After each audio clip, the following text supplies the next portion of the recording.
Bienvenidos a la Ciudad de Mexico. While NASCAR was rooting their history on dirt tracks across the southeast and east coast of the 1950s, and stock car racing grew like wildfire, open wheel racing and road racing also popped up throughout the world, often favoring European countries and population centers. Down in Mexico, however, at the time, a brand new circuit was born, originally as a thesis project, and the Autodromo Hermanos Rodriguez has been the forefront of Mexican auto racing ever since. Welcome to Pitstop TV in virtual Mexico City, Mexico. My name is Andrew Cardinale IV, and it's a pleasure to join you for coverage of the Sim Auto Racing Association Pierce Fleet Service Super Series at Autodromo Hermanos Rodriguez on the Oval. Tonight's coverage is brought to you by Pierce Fleet Service, by Corey Bodie Motorsports, and by all series partners. This, I say it a lot, is going to be a special kind of race.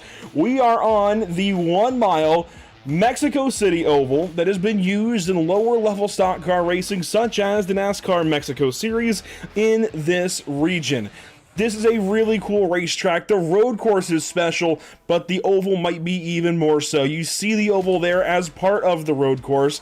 NASCAR's layout, when they came here earlier in 2025, took the shorter national layout of this road course, which took the hairpin up at the top end of the circuit instead of that kind of complex figure you see, and then came back down into part of this oval, if you will, and actually went through a portion of it as the stadium section sits entirely within turns 1 and 2.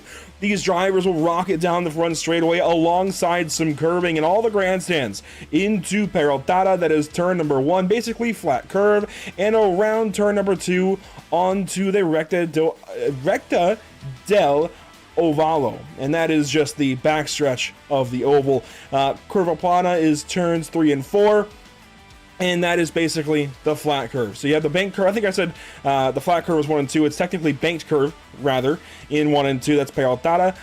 Then Recta del Ovalo on the back straightaway, and Curva Plana in turns 3 and 4. I was challenged by some drivers on the Spencer Dickinson Fan Club Discord to attempt some Spanish, and that's my attempt here this evening. But we are going to carry forward in pretty much just English the rest of the night. Let's take a look, though, at the point standings as we come into round number 2 of the season. Jacob Harberts, with that win at North Wilkesboro Speedway a week ago, is on top. Josh Cottle finished second, and therefore, or no, he finished third, actually, but he is second in the standings, and Cole Cabry finished second, right?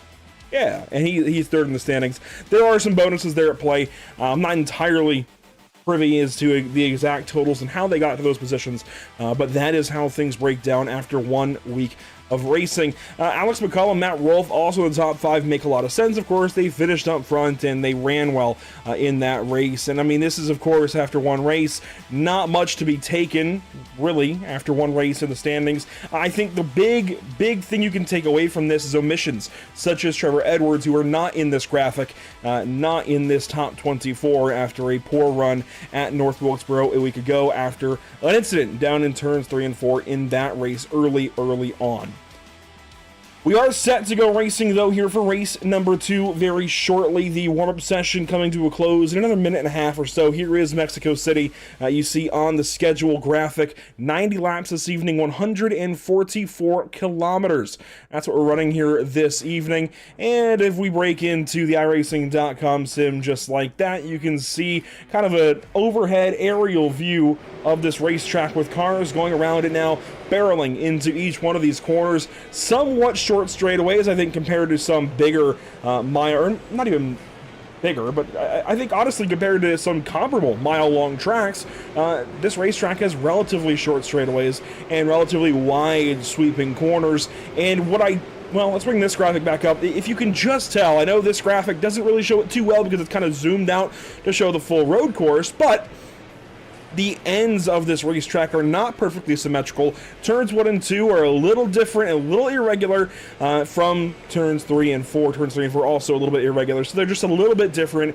And I joked with some of the drivers earlier, you might be making 12 different apexes per lap because they are going to be fighting down to the bottoms of these corners, and it is going to be a challenge all night long to try and nail each and every lap and actually get around the racetrack with ease. We can also take a look at weather conditions coming into this race.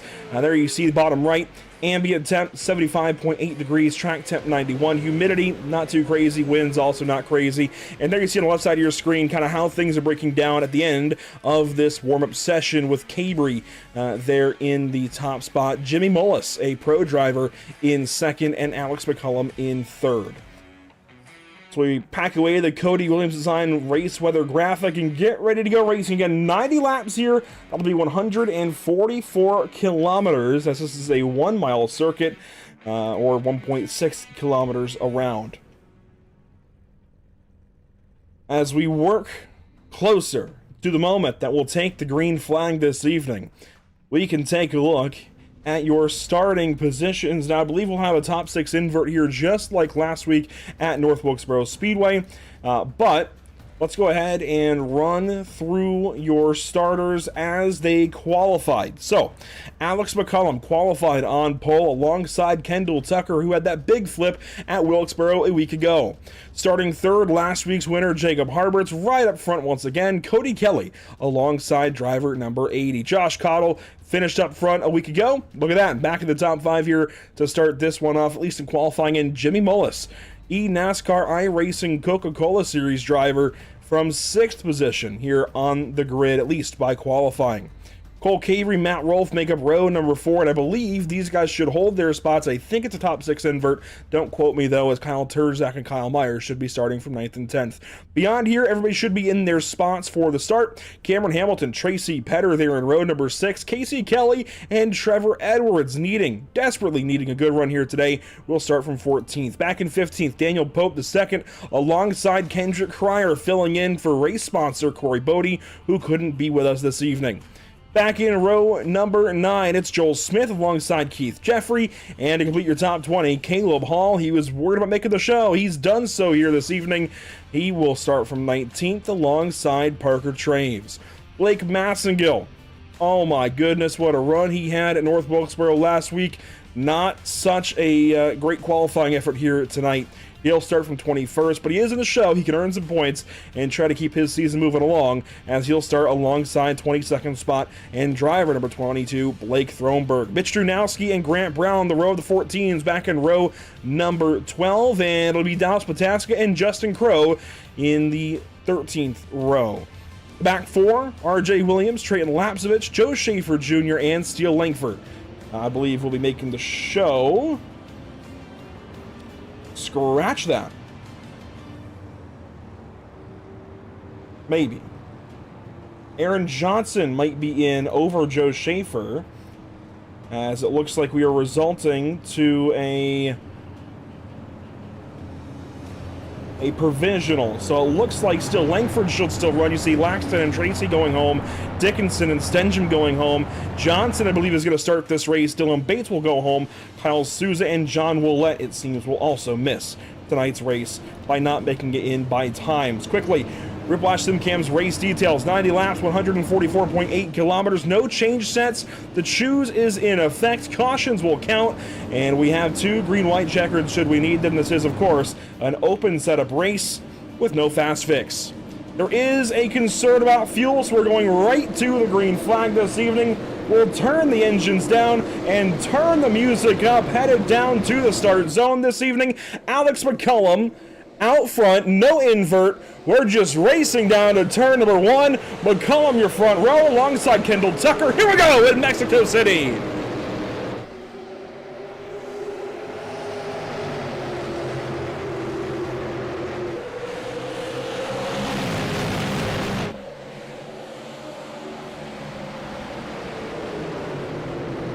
At what might be the most scenic racetrack we hit up all season long, out of turn number 4, here we go. Alex McCullum leads the charge down the front straightaway. A couple of drivers out in the grass, namely Cody Kelly, getting his tires into the green stuff there out of turn number 4, and they all barrel back through turns 1 and 2 onto the Tecate Bridge and back around the back straightaway. First side by side, Jimmy Mullis on the outside of Tracy Petter. That's going to be a battle for 8th. as they dive back into turn number 3. And as you're getting a look around this racetrack now, getting your bearings about yourself, just like these drivers are, you can see some of the markings for the road course might trip these drivers up. There aren't the same kind of markers on the racetrack, the same kind of things you would look for as a regular oval. You kind of have to make up your own line, and we're going to see a lot of inconsistency, I think, from a lot of drivers as this race goes on.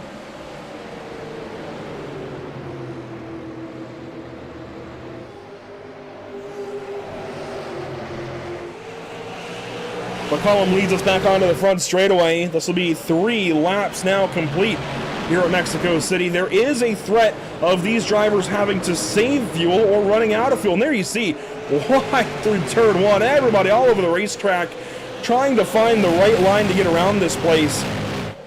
This will be, again, one of the more unique racetracks, one of the more difficult racetracks, certainly one of the more scenic racetracks on the calendar this season. Out of turn number 4 again. And pit lane, also going to be a trick for these guys, so you do not want to have to pit under green if you don't have to. Let's ride on board with Kendall Tucker, who runs in the 2nd spot. Swapping their 2 names around. This is a really good look at what it's like behind the wheel of one of these super late models at this racetrack. Now, shifting has been disallowed for this race. They've got to find a gear ratio that can get you out of the hole of this corner and back up on this straightaway, but also have enough length to not top out before you get to the end of the straightaway, or at least not too soon before you get to the end of the straightaway. Make sure you've got power all the way down to turn number 1 or 3. That has been the challenge for these drivers all week long, trying to find the right gear, among other things, but trying to make sure they can run this track in optimal RPM range without shifting. Great battle up front, but we have some great battles in the back as well. Kyle Meyer, Cameron Hamilton swapping for the 10th place. Hamilton falls back to 11th. There's Matt Rolfe sticking out a line. He follows up Trevor Edwards down the front straightaway, and it's a fight here for the 12th position. Edwards on the outside, Rolfe on the inside.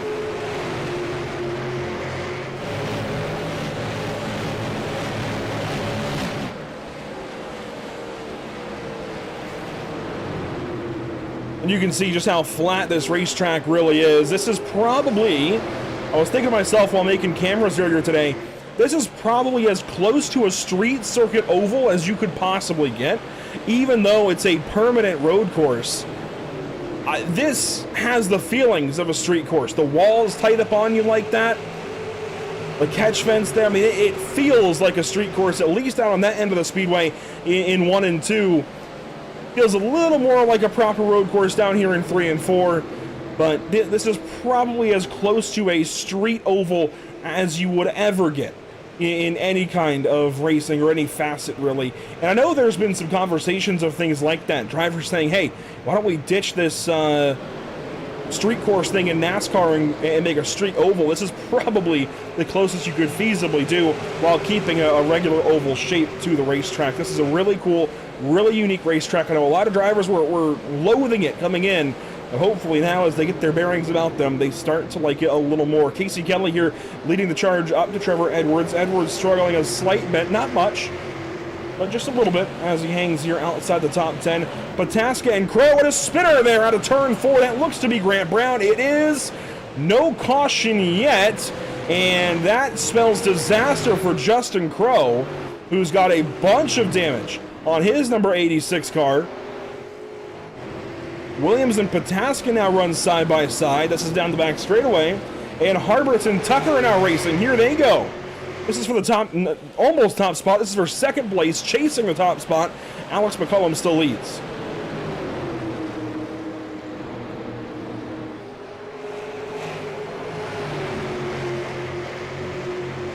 And you can see just how close Jacob Harberts was to the inside wall there. Josh Cottle gets a run, looks to the inside, makes it 3 wide down here in 3 and 4. What a bold move out of that Candy Apple Red, number 13. He is going for it here early in this race. It's lap 11, so it's early, but you've got to make these passes, get these positions quick.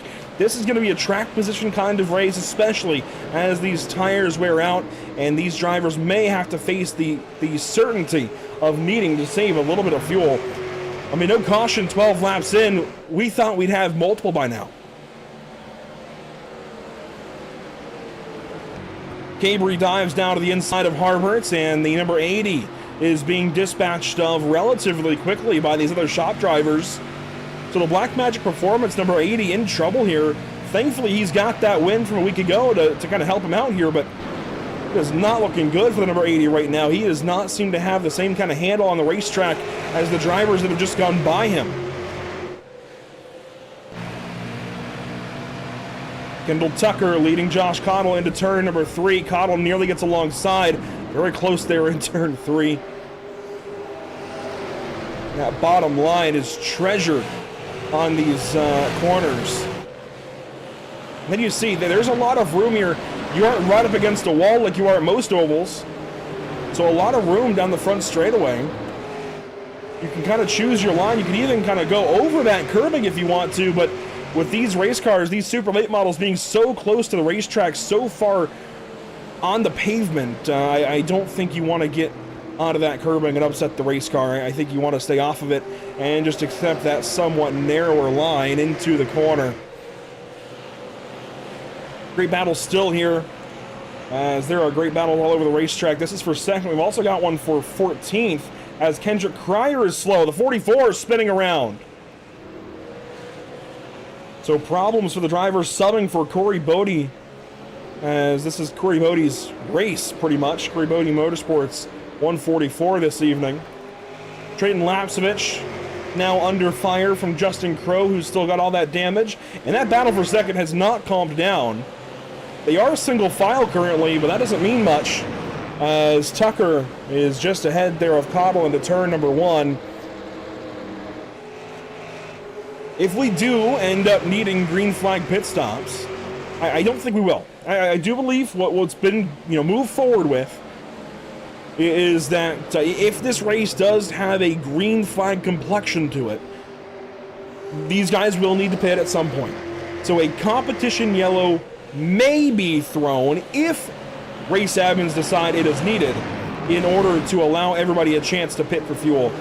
And it's looking like we may have that kind of race, strangely enough.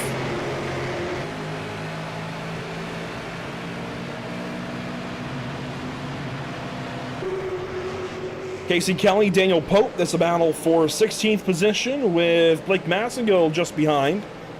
Massengill dives there on the inside of Casey Kelly, takes that spot away. That's for 17th spot. So Massengill, where did he start again? What, 20th or so? 21st. And he's already up to 17th position. I know he's got a long ways to go still to get to the kind of run he had last week, but it's a good start for sure, as we've got a battle between our second, third, and fourth positions. Tucker relents now. Cabri goes by, as well as Josh Cottle. So Kendall Tucker now falls down to 4th from that second spot, and Harberts can take a shot at that double aught one more time.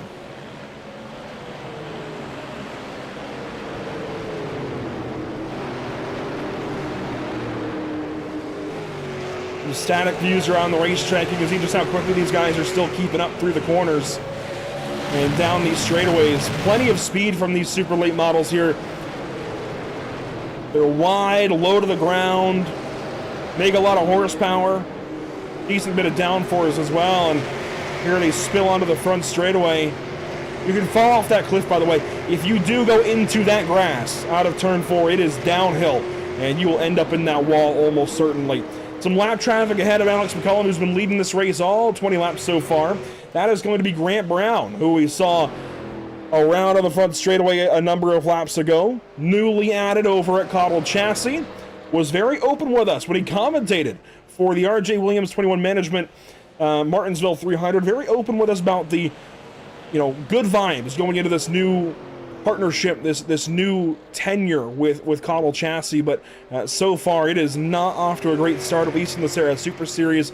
I don't recall seeing him at North Wilkesboro. I may be incorrect in that, but I don't recall seeing his car out there. I do recall, of course, seeing him around out of turn 4 here tonight, and that is not how you want to get a season started if you're Grant Brown or anybody for that matter, as he's got a lot of damage to his number 14 car in there. You see the leader just touching the grass at a turn 4 behind him. I will say that is one advantage to running wide in turn 4. You can go a little bit beyond the, painted bounds of the racetrack. You can extend that corner just a slight little bit. You got to be really, really careful with it.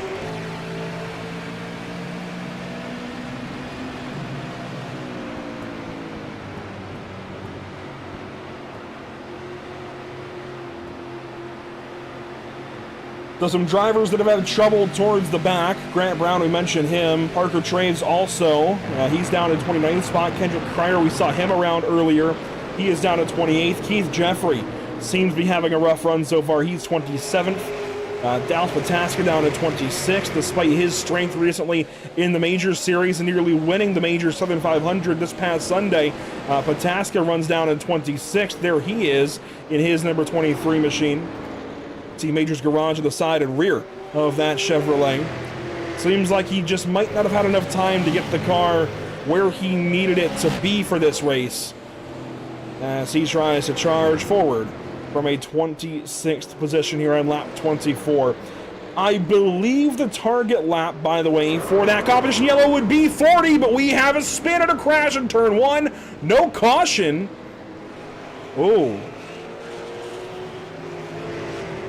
Fellow iRacing members here, I wonder, does this racetrack get classified as a road course by iRacing, and are we going to get a natural yellow?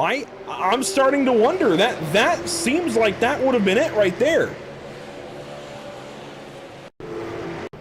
Does it get the road course designation from the sim?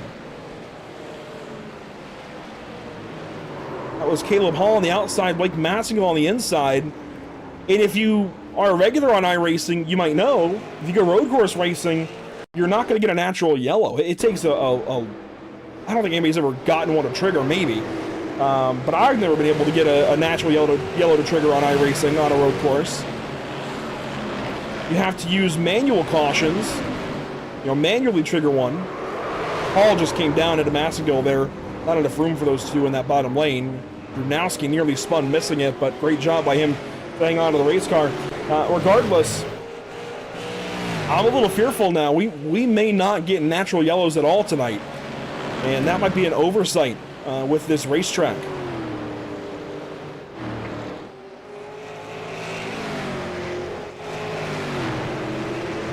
Josh Cottle now working through the slower traffic that is Grant Brown here tonight.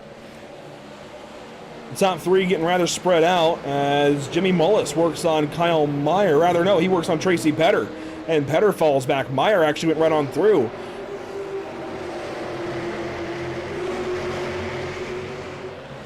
Good to see Jimmy running here in the Super Series in 2025 and into 2026. Has been decently open on social media recently about kind of making Homestead earlier this week the end of his time in the top level of eNASCAR racing. It'd be a shame to see him no longer compete at that level, but each driver might need to move on to different things at different times. So good to see Jimmy with us at the very least. And we'll kind of leave that there as he runs in the 8th spot. Going to lap Grant Brown and follow Cody Kelly at turn number 1 here. This has got to be a unique challenge for somebody like Jimmy to just go from hardcore running all the eNASCAR stuff to jumping in a super late model, and he follows Cody Kelly out to the outside wall there. Big hits for each of them. Meyer will move on by. That is good for 8th for Kyle Meyer in the 88 car. And that's going to bring Tracy Petter back up to the 40 of Mullis.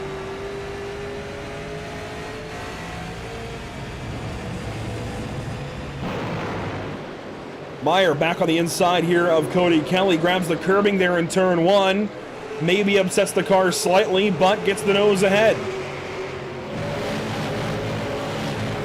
This is not the only battle on the racetrack, just the best battle currently as they sail back into turn number 3. Pass made. I think. Yes, pass made by Kyle Meyer. It's now Kelly defending over Mullis side by side down this front straightaway. You can hear Kelly on the curbing. That's what the rumble is, and Mullis gets the curbing there on the inside. So Kelly using the rumble strip on the outside to extend his entry into the corner. Mullis trying to dive down lower into turn one, and he ends up grabbing the actual bump down there, that curbing that shoots back up the racetrack, but he's back on the inside of Kelly here in turn three. Matt Rolfe trying to climb back up into this fight as Petter concludes your top 10 at the moment. He gets down to the inside of Cody Kelly now. And Petter will make that pass. Kelly will fall back.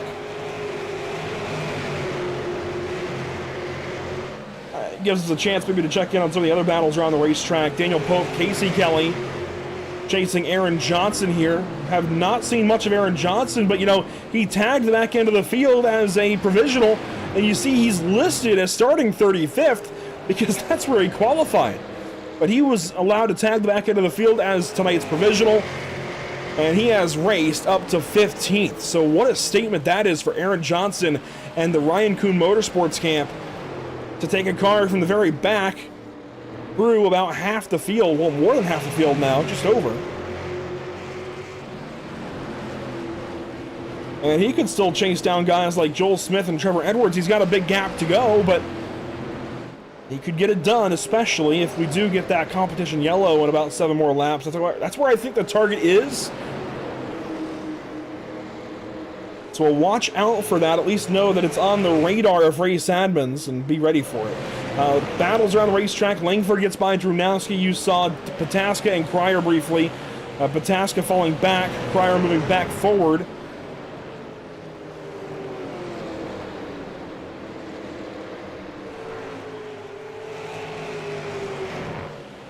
Alex McCollum, I just want to appreciate this guy for a moment.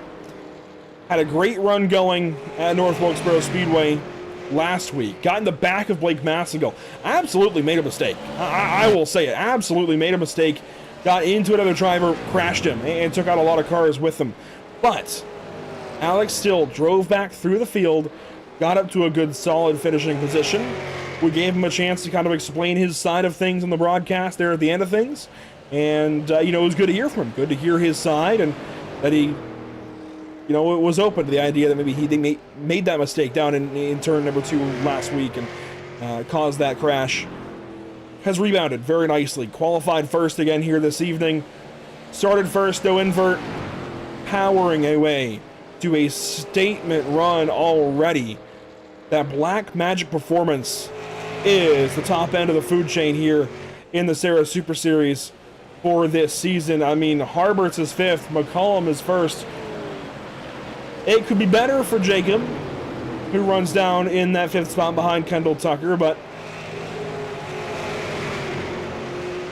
And you know what, Kendall Tucker, I just realized, I had a sneaking suspicion Tucker is with BMP as well, although he grabs the wall there at turn 2 and has a bobble down the back straightaway. Jacob Harberts lets him gather it up, but I believe that was then a 1-2-3 for Black Magic performance at the start of this race, which is huge. I mean, to go out in the top Super Late Model Series on iRacing, privately hosted anyways, and put 3 of your cars on top at a racetrack like this, that is really, really big for that program and shows what they're made of. Yes, the shop has infiltrated and takes up 2 of the podium spots, but still, very good work done by that BMP crew.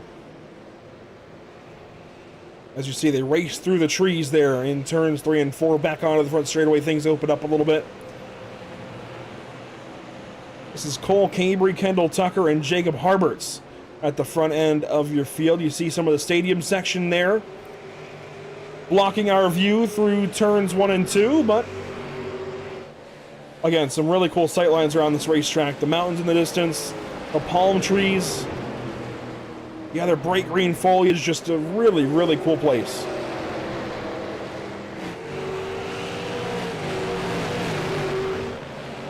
There's a good battle back here. Joel Smith working on Cameron Hamilton. This is for 13th on the racetrack, just behind Trevor Edwards as they run down the front straightaway into turn number 1. Edwards is that purple car ahead. Matt Rolfe, the next car up, Wolf is starting to go to work on Cody Kelly.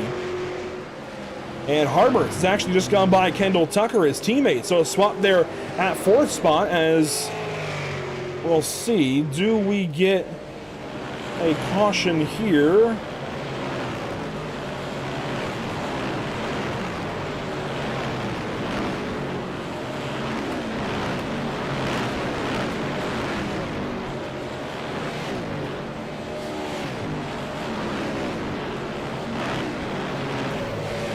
No yellow yet. We know there's one on the radar.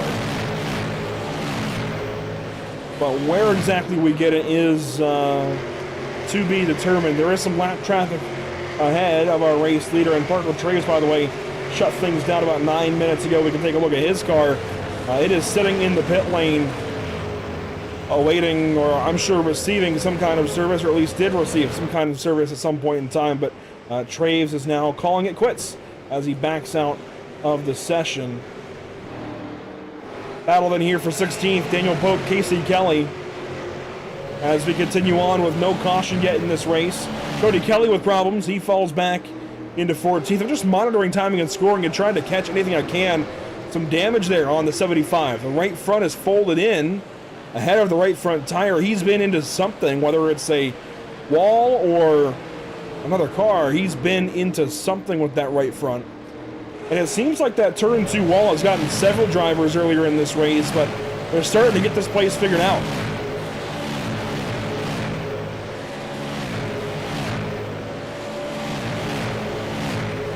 That was close for Cameron Hamilton, or rather, wrong 10 car.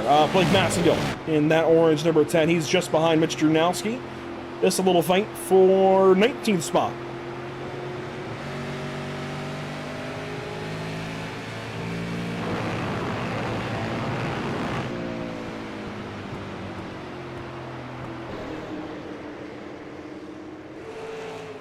Under this long green flag run, I think it's appropriate to give a big thank you to our partners with the series.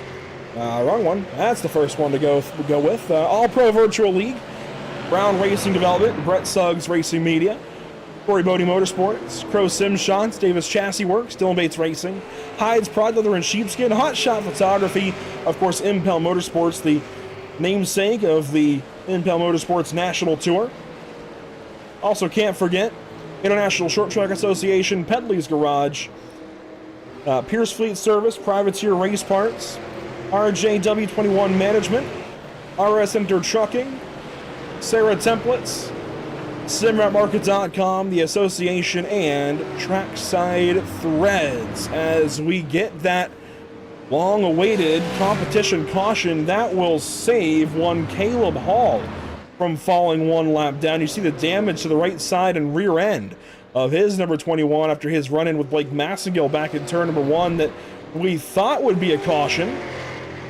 But there was no caution for it. And again, that's what makes me wonder, is this racetrack designated as a road course as opposed to an oval? Can we even get a natural caution here for incident? I don't think so. Based on what we've seen so far, 2 spins out of turn 4 and that crash in turn 1, I don't think so, as this is the very difficult pit lane entrance for these drivers to see them weave through the concrete barriers. Everybody is going to need fuel. So this will be a very busy pit lane, but no tires that I'm aware of to go on their race cars. So it's simply come in, decide how much you need. Do you need an adjustment, and then get back on the racetrack? And we could see some adjustments for guys that are deeper in the field. Look at that, Cottle down and away. That's the race lead for he and Cole Cabry. That's what it comes down to in this race, I think. The least amount of time on pit lane under this caution just might decide who wins here. And you saw Josh Cottle straight back on the racetrack the quickest. Never mind. I may have missed a sentence in Matt's briefing. It seems this will be treated as a controlled yellow, so spots are given back. There is still an advantage. I want to stress that for Josh Cottle. If he took less fuel along with Cole Cabry, he may have been saving in that opening run. He might have a little bit less, be able to stretch it on a little bit less, maybe have a lighter car. I'm not sure exactly how much that would mean, but it can still be a bit of an advantage for those couple of drivers who take the faster stop. And there you see the choose.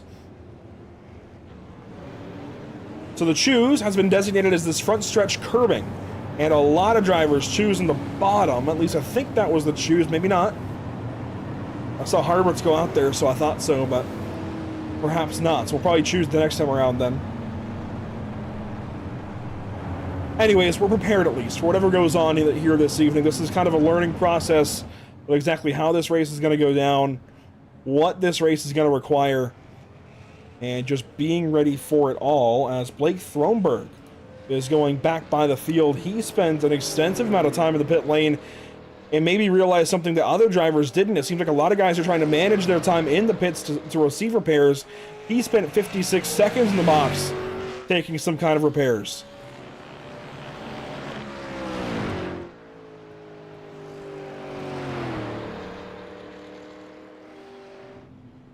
Caleb Hall in the pit lane here. Grant Brown back in the pit lane. He'll release and head back out on the racetrack along with Caleb Hall.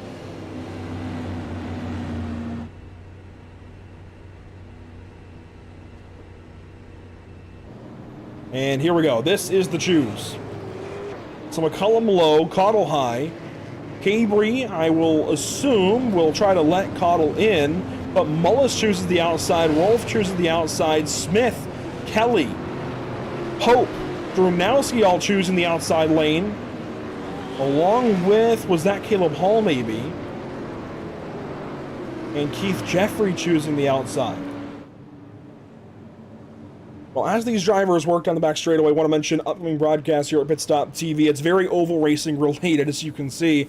We are taking the ARCA car out for the brand new BRB Sundance Pro Series. It's an evolution of what was the BRB Butt Kipper Cup Series. They're now the Sundance Pro Series with the ARCA car at the ready for Daytona and Nashville to kick off their season on October 14th and 21st. Right in between there, we get our first mystery round here of the Super Series as we head somewhere on October the 16th. Back out of turn 4 and back down to the restart zone. Slow through turn 4, the whole field rear-racked and restacked, ready to go racing for 41 more laps here in Mexico City. Green flag down to turn number 1. And already contact Tucker. A little too aggressive there. That's going to stack them all up through turns 1 and 2. They're not done. 4 wide with Pope and Edwards. That's going to be a big crash on turn 2. Cars and parts everywhere. No yellow yet. There it is. Several big names, including Jimmy Mullis, Cody Kelly, Josh Cottle, Blake Massengill, all caught up in this. And I can expect this one, I think, to be in the post-race report next week.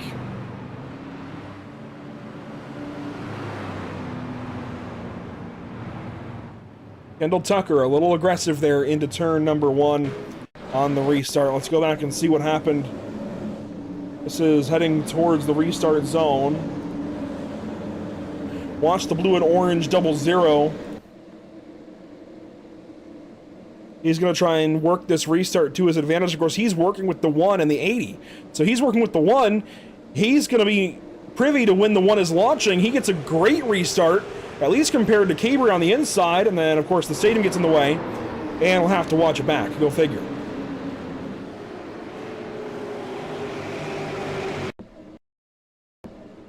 So that showed you the launch that he got, straight up compared to Cabry, and you see it even there. He dives straight down to the inside of Josh Cottle, but gets right into Cottle's left rear, and Cottle's probably thinking he's got the 00 cleared, right? Got the 54 cleared. He can dive down to the bottom. So Cottle goes low, Kendall goes low, and they meet in the middle. I think that was very, very aggressive out of Kendall Tucker. I get the game he's playing, but that's the result of it when you play it a little bit wrong. And this stacks everybody up behind him. And we saw Trevor Edwards sliding through 1 and 2. Cody Kelly out in the outside wall. Jimmy Mullis got a big piece. Let's see. Josh Cowell got a big piece. Daniel Pope, Mitch Drunowski, Aaron Johnson got into it. I mean, everybody's trying to miss all of this, and it just keeps getting worse as more cars get turned around. Edwards got away, but it was not the same case for the 11, the 40, the 75, the 10, the 33, the 13, the 14, the 78. They all continue to make contact and spin around, and see the 22 of Thronberg, the 14 of Brown. So a chaotic restart here leaves the field in shambles. This will be a view.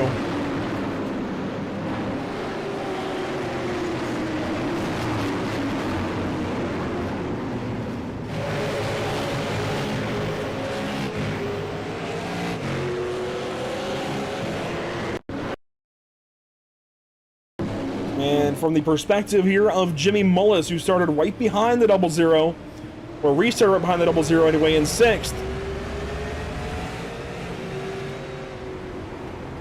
Sees the initial contact. He went wide himself. I mean, there's nowhere to go. He starts getting run into. They start crashing all around him. He had nowhere to go at all. Wow.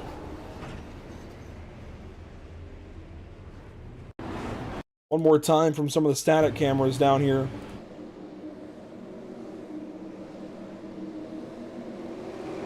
This is that replay of that restart.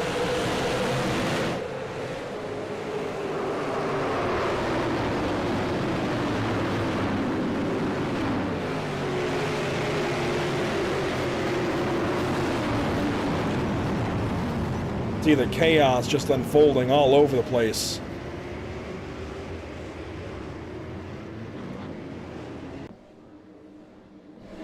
And here we go. Restart again down the front straightaway.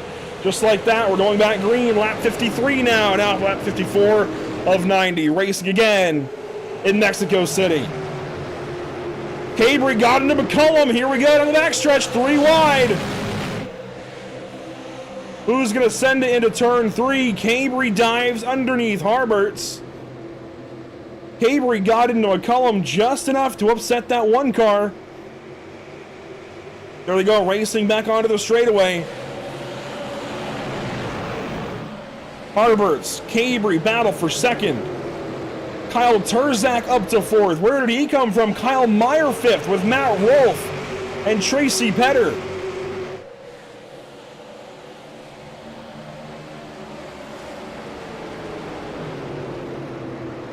By the way, 2 cars exited the race as a result of that crash. Langford and Kelly of the Cody variety, both on the pit lane, no longer racing as Jacob Harberts falls back to the RKM machine of Kyle Terzak. If Terzak makes this pass, we could have 3 different setup builders represented in the top 3, and that's what we've got. Terzak will get that spot for now. So Alex McCollum of Blackmagic Performance, Cole Cabry of the Shop and Caudle Chassis, and then Kyle Terzak of Ryan Kuhn Motorsports. Spread across your top 3 as we continue battle now for the 4th spot. Harberts and Meyer.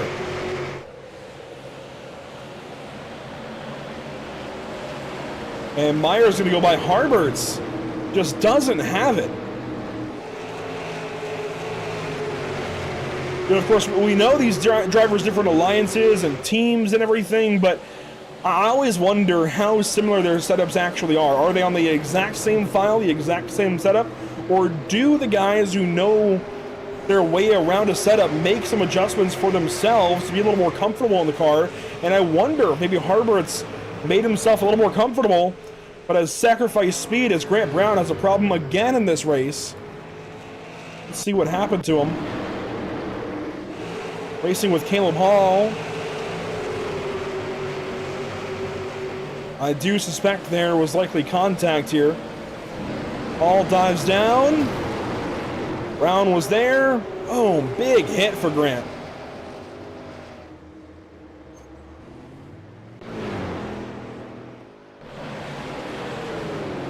Biggest challenge we've seen for the lead all night long. Cole Cabry, 2/10 off of Alex McCollum as they round turn number 2. nearly 2/3 the way through this race. This is the wide open view for Alex McCollum out front. What gear is he in? He's in a third gear setup. For Cole Cabry, however, also in a third gear setup, this is his view, and it is crowded by a white number 1 car that he would like to get out of his way.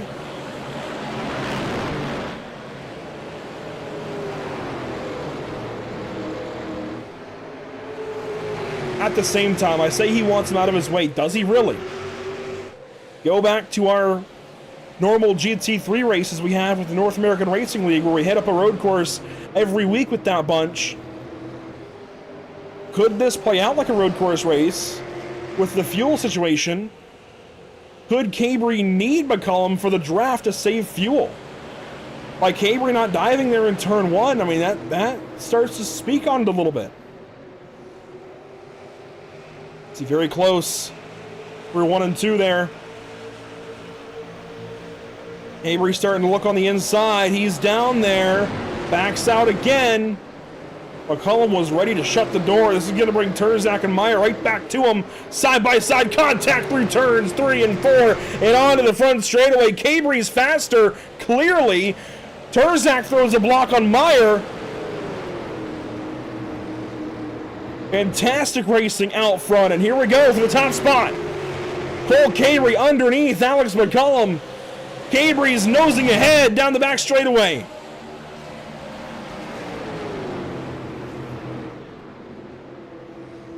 And position is now clear for Cabry.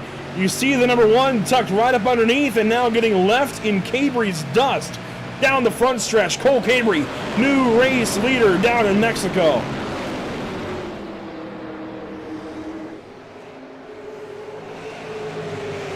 And he is already walking away from Alex McCollum to the tune of a quarter second in just a lap.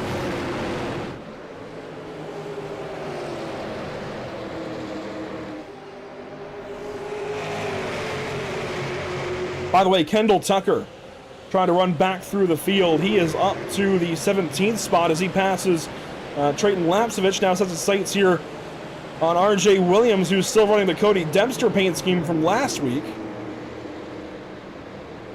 I believe still subbing for Dempster. And crashing into Caleb Hall. Big hit for these drivers. Blake Massagill nowhere to go. Josh Cottle snakes his way by. And no caution here again. I really do think this racetrack is getting the road course designation. We saw that happen live, but let's get a replay of what just happened out of turn number 2. RJ Williams. See if this is a decent look. This is behind the stadium, unfortunately. Well, we'll see part of it.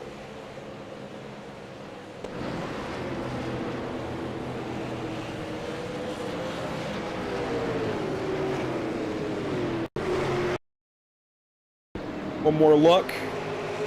Filling in for Cody Dempster. Williams gets into Lapsevich, or maybe the other way around, and he goes down the racetrack into Caleb Hall. Hall with nowhere to go. Massagill with nowhere to go. Cottle gets by. And Josh Cottle now into 19th spot, as you see. Terminal damage there for RJ Williams. And near terminal damage for Blake Massagill, who has also parked his machine. Inside of 25 laps to go for our race leaders.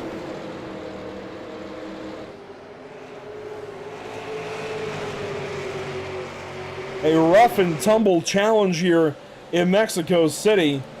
I don't think this is exactly what these guys were expecting. This kind of longer green flag run race like this. I'm sure everybody here expected this place to get the oval designation and get oval cautions as needed, and that certainly would bunch this field up and change the race complexion, if you will. But not getting those auto yellows, this has really changed things up. I like it. Watching here, Tracy Petter, Matt Rolfe battle for 6th down to turn number 3. Rolfe dives on the 79, gets the spot. And now Petter will fall into the hands of Cameron Hamilton, perhaps.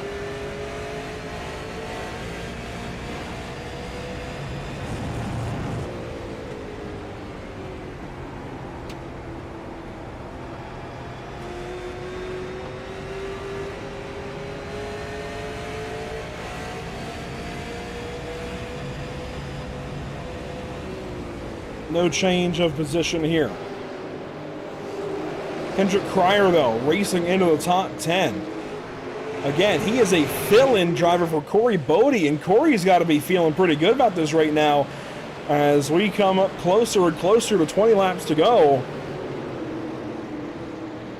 That's his car up inside the top 10, racing with the likes of Trevor Edwards and Cameron Hamilton ahead of Joel Smith and Casey Kelly. I mean, this is good company to be in if you're Kendrick Cryer, trying to make a name for yourself and sub in for a normal Super Series driver. This is a really good run for the 44 car.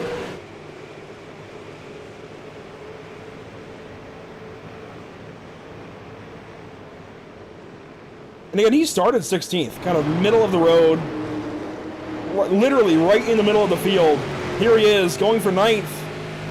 The door gets shut, but he's challenging to move up higher in this top 10. This is a good look for this driver, for sure.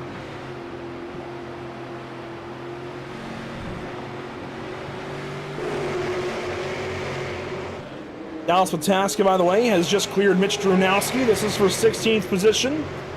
And again, Pataska has been super active in the major series, as I think is the norm. He is kind of the leader of the Majors Garage program in eNASCAR competitions. That would make a whole lot of sense. He's active especially in the NASCAR round that we had this past week at Darlington. It was emulating the current aspect of the Southern 500. We had the NASCAR Next Gen cars at Darlington Raceway this past Sunday for the Major Series. It was their 10th round of 12. And Pataska nearly won the thing, dominated the race. Unfortunately, couldn't close it out, got a speeding penalty late in the race. Had to settle for, I believe, 6th position in that one. Still, a solid run from that driver. Hall and Thronberg battling here down the back straightaway with Daniel Pope right behind. Pope is a lap down. Meanwhile, Tracy Petter, Matt Rolfer side by side. Here they go out of turn number 2. And Kendrick Cryer, for those that are eagle-eyed, has moved up now into the 8th spot, passing Cameron Hamilton that time through turn number 3. Hamilton will fall back to Edwards. They now run side by side. Hamilton lifting a little bit to get in behind Trevor Edwards there by turn number 1, just ahead of Joel Smith.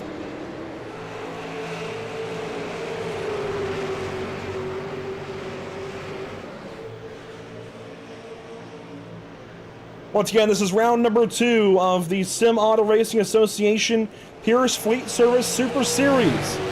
Brought to you by some fantastic partners this season: All Pro Virtual League, Brown Racing Development, Brett Suggs Racing Media. How about Corey Bodie Motorsports, tonight's presenting partner of the Corey Bodie Motorsports 144.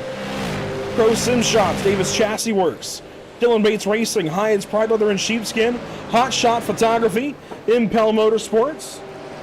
How about International Short Track Association, Pedley's Garage Incorporated, Pierce Fleet Service, the namesake of this very series, Privateer Race Parts, RJW21 Management, RS Center Trucking, SARA Templates, SimRepMarket.com, the association, and Trackside Threads. A big thank you goes out to our partners here with the channel: Whiplash SimCams, ATVO, CC's Business, Cody Williams Design, Lucky Performance, and the North American Racing League. Speaking of, it is time. We are down into the final minutes here of this race. We'll leave you with the battle here for 3rd spot between Meyer and Terzak. And let's start talking about driver of the day. Now, this is a lot better, admittedly, when we have more in the booth, but Zach Brodus unable to join us again this evening. Scott Shive, he had a birthday party to attend for himself, so pretty understandable there. But I still get to nominate 4 of these drivers, and already, immediately, the top 2 are going on there. I think, without question, that's pretty fair. Cole Cabry and Alex McCullum make a lot of sense, I think, to be on this vote. But then who else is looking good here tonight. Let's do something to the ticker here. Let's do something to the ticker. Let's bring up the positions gained since the start of the race. You see, Terzak is up 6, Meyer also up 6, Petter up 6, Cryer up 8. I think he has to be in contention. Yeah, I'm going to put him in contention. Why not? He's subbing for Corey Bodie.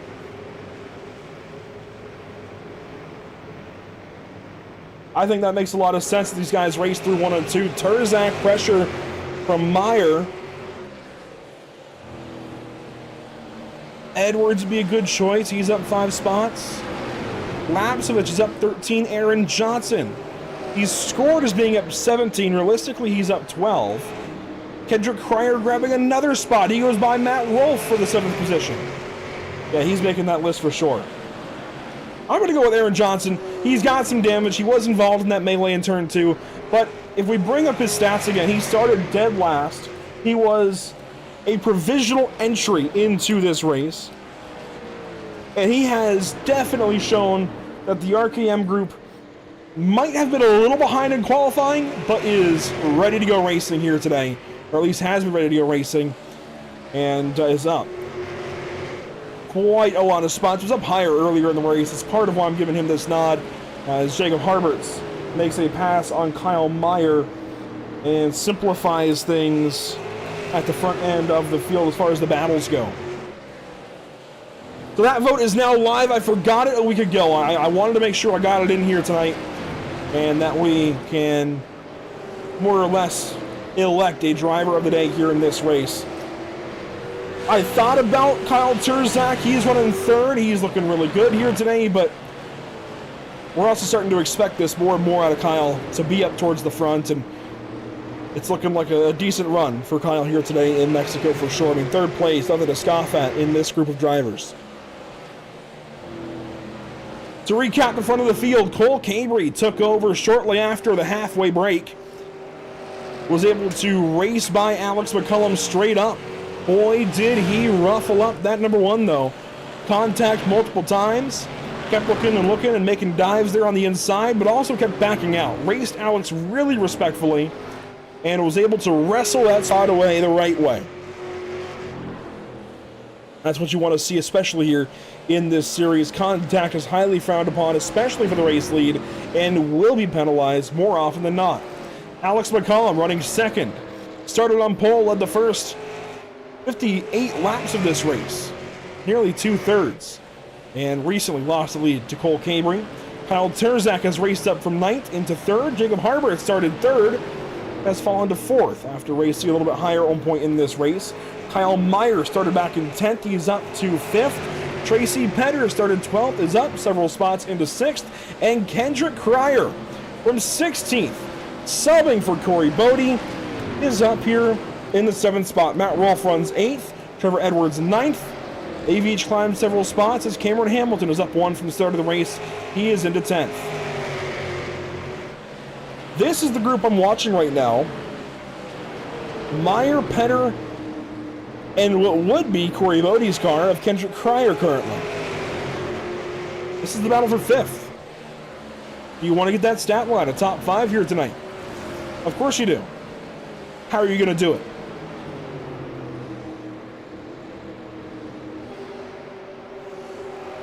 That vote is live, by the way, over on YouTube. You've got 4 options. We've got a bunch of you watching. I know you can do it. Even if you're watching on a TV or a gaming console or something like that, it's hard to access the chat and make a vote. You've got a mobile device or some kind of device near you, I know, that you can open up the stream with, get over to our channel, open up the stream, get into the chat, and make that vote. I know you can. 4 really good options. Cole Cabry, Alex McCollum, Kendrick Cryer, Aaron Johnson. As we hit 3 laps to go for Cole Cabry, you saw the move getting made behind. Here's Harbert's first on Terzak, and then right here, no change between these 3. Meyer 5th, Petter 6th, and Bodie, or his car at least, Cryer behind the wheel in the 7th spot. Matt Rolfe grabs the wall ahead of Trevor Edwards, who's just trying to rebound after a DNF last week. Cryer a little high there through 3 and 4. Gonna get a run though. That mistake might help him a ton, trying to get alongside Petter here to turn one. Petter looks low on Meyer now. These guys are getting racy. 2 laps to go, 2 miles left here in Mexico.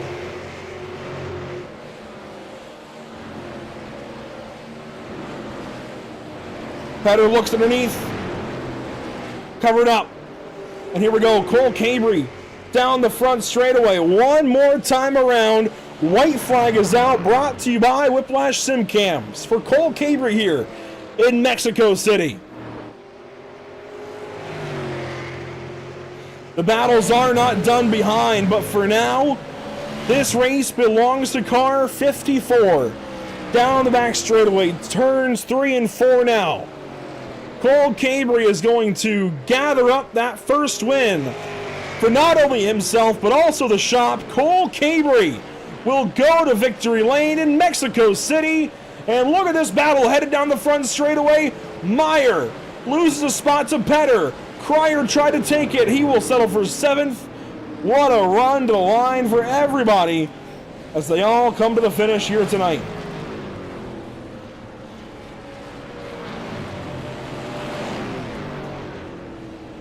Saw the drag race there between Josh Cottle and Aaron Johnson. Cottle wins that for 18th, Johnson 19th. And Cole Cabry will win this race. The Corey Bodie Motorsports 144 belongs to car 54. Burnouts aplenty here on the front straightaway.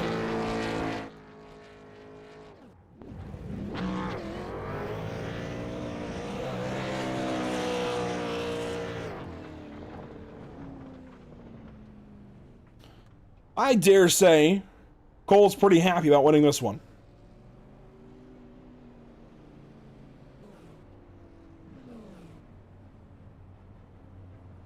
We'll take a look in a moment at our unofficial race results. You hear the revs there from driver 54. He gets it done for himself, for Cottle Chassis, for the shop. This is that big statement to get the season going for them. They had a great run last week at North Wilkesboro Speedway. They back it up here again.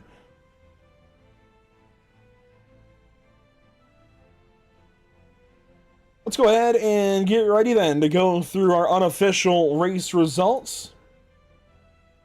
Only 2 cautions in this 90-lap race. Of course, we saw that maybe we weren't getting the traditional automatic cautions that we would come to expect from an oval and I racing. But let's go through the unofficial race results. Cole Cabry out front. Alex McCullum nearly 2 seconds back when it was all said and done.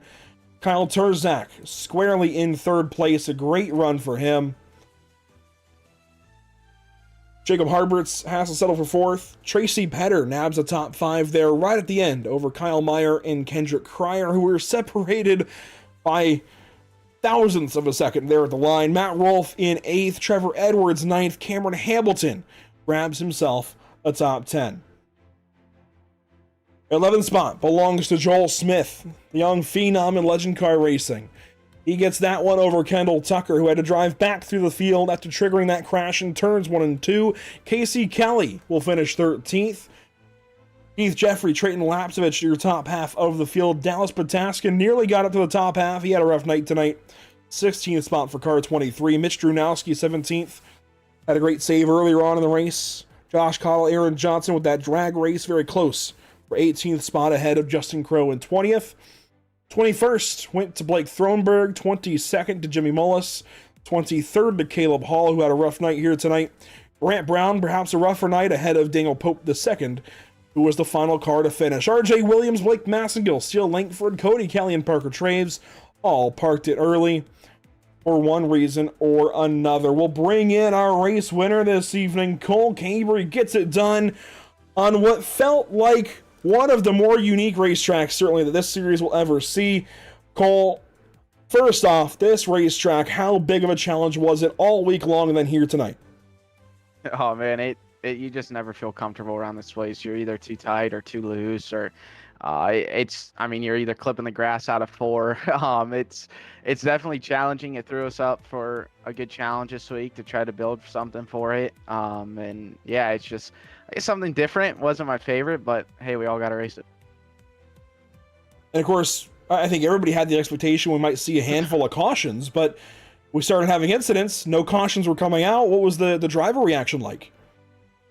Well, I just knew it was a long game. I wish we didn't have that yellow. A lot of people would have ran out of gas, and my teammate Josh wouldn't have got driven through. So, like I said, we were all good on fuel. A few guys weren't, so we had to, do the yellow. But either way, like I said, it just the track was definitely challenging. I knew we were probably going to have some yellows if they did come out.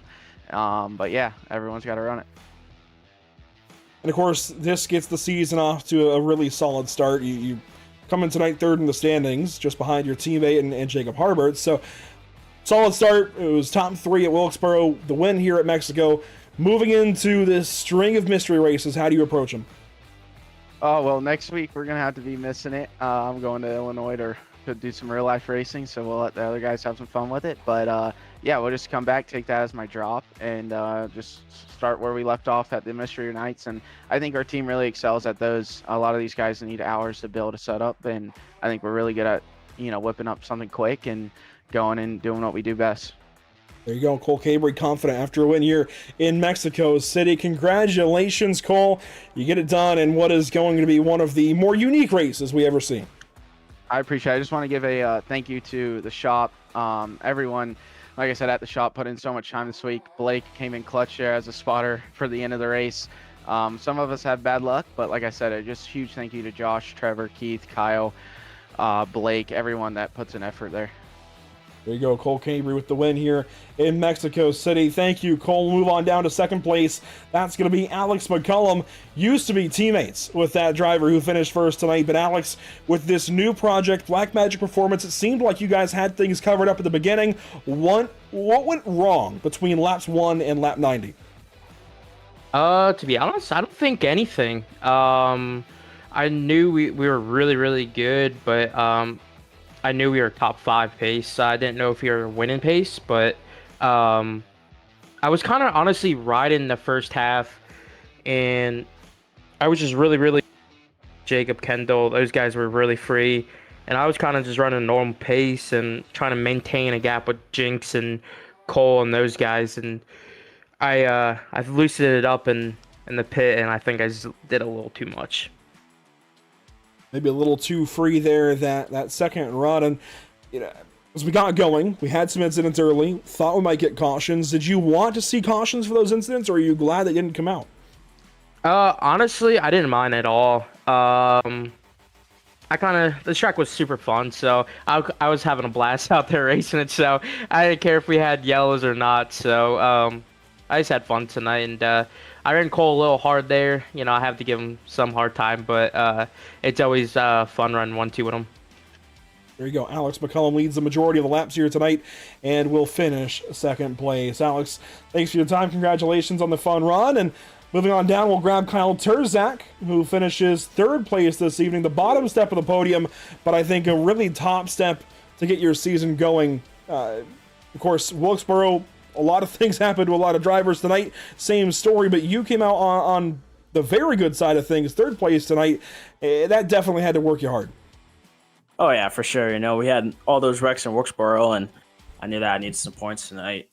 And, it really showed. We went to work at RCAM, with this new track. And at first, I thought it was, it wasn't going to be a good race. And then, I was wrecking and testing all that. And then I finally got the track down, and after racing it, it's actually pretty fun once you get going. So I might just say that because I finished P3, but I had a great time racing. So you can make your own mistakes, and people make their mistakes. Going off the grass and off 4, and it was just overall a really fun experience. That begs the question, of course. Brand new racetrack like this, and certainly something we've never really seen before. I mean, it's close to some other mile-long racetracks, but it's just a little bit different in pretty much every single way. Would you like to see more races here at Mexico City on the Oval? I'm going to say yes. At first, I was no all the way, but I'm going to say yes because, like I said, I mean, you can make a lot of mistakes and you can capitalize on those. Even though you can't really set up a pass, really, but you can, take advantage of those mistakes and, pass them that way, or you can set up a pass. It's just going to be very hard to do since we're so even so even nowadays, and it's just just trying to set up that pass is really challenging. Kyle Terzak, third place, bottom step of the podium, but top representative for RKM. Congratulations, Kyle, and hopefully we're talking to you again soon. Thank you. Kyle Terzak with a solid run here in La Ciudad de Mexico. What a run. Mexico City. I know a lot of guys maybe had this place circled for good reasons, bad reasons, what have you. I think a lot of drivers were very apprehensive about this one, but I'm glad. I think this race was an overall really big success for the series and the season moving forward. It definitely still played out with, I think, the right drivers out front, and it had a little bit of drama here and there, had some really cool battles and some really cool storylines coming through. So as we head into a mystery round next week, October the 16th, this definitely, I think, a really cool stepping stone on our way to crowning a brand new champion of the SARA Super Series. And for that driver of the day vote, by the way, that I was so pressuring everybody on, well, we are going to end that poll over on YouTube and give that award to driver 54, Cole Cabry, the night's driver of the day. Makes a lot of sense. Wanted to nominate him for sure because he did go up there and rough up Alex McCullum there towards the end and get that spot away and ultimately win here at Mexico, and that is obviously driver of the day material. Didn't really have much of a lucky break here today, but if I had to throw one in there, I think I might, I don't know, might say Tracy Petter. Right at the end, I'm not sure exactly how he managed to get that spot away from Kyle Meyer, but very lucky that he did. Gets that top 5, and Tracy Petter will add a bunch of points to his total for the season. I want to circle back, of course, around to the upcoming broadcast here for Pit Stop TV and take a look here as we open up a brand new season with the BRB Sundance Pro Series, formerly the BRB Butt Kicker Cup Series. We'll say that a few weeks and then just dive fully in with the Sundance Pro Series. Sundance Pizza coming on board with that series moving forward. We open up the brand new season number 5 for those guys, with the ARCA car moving away from the NASCAR Cup Series vehicle of the last couple of years. So, the ARCA car, the car to run with now at Daytona and Nashville to get that season going. Of course, we had that mystery round in there for the Pierce Fleet Service Super Series. And don't worry, there's more than just that coming up for SARA in the near future. We also have the SARA Impel National Tour, and we'll be headed very soon to Nashville Fairgrounds Speedway for the Velocity Motorsports All-American 300. That is October the 23rd. One more time, we got to thank the partners who make this series and these races possible. Of course, we got to start off with All Pro Virtual League, continue on with Brown Racing Development, Brett Suggs Racing Media, Corey Bodie Motorsports, the presenting partner of tonight's race, Crow Sim Shots, Davis Chassis Works, Dylan Bates Racing, Hides Pride Leather and Sheepskin, Hot Shot Photography, Impel Motorsports. How about International Short Track Association, Pedley's Garage Incorporated, Pierce Fleet Service, Privateer Race Parts, RJW21 Management, RS Center Trucking, SARA Templates, SimRatMarket.com, the Association, and Trackside Threads. A nod as well to those who get it done for us here at Pit Stop TV, Whiplash Simcams, ATVO, CC's Business, Cody, Williams Design, Lucky Performance, and the North American Racing League. We urge you to follow along on social media for everything Pit Stop TV to get notifications and more about when we are going live and everything else that we've got to offer here at the channel. Until next time, thanks so much for joining us. This has been the Mexico City Oval for the SARA Super Series. What a run here. A fantastic way to broaden the horizons of this series. The very first international race for these super late models in this series in particular. What a race it was. Congratulations to Cole Cabry. We'll see you all next time here at Pit Stop TV, hopefully for the BRB Sundance Pro Series on Tuesday, October the 14th at Daytona.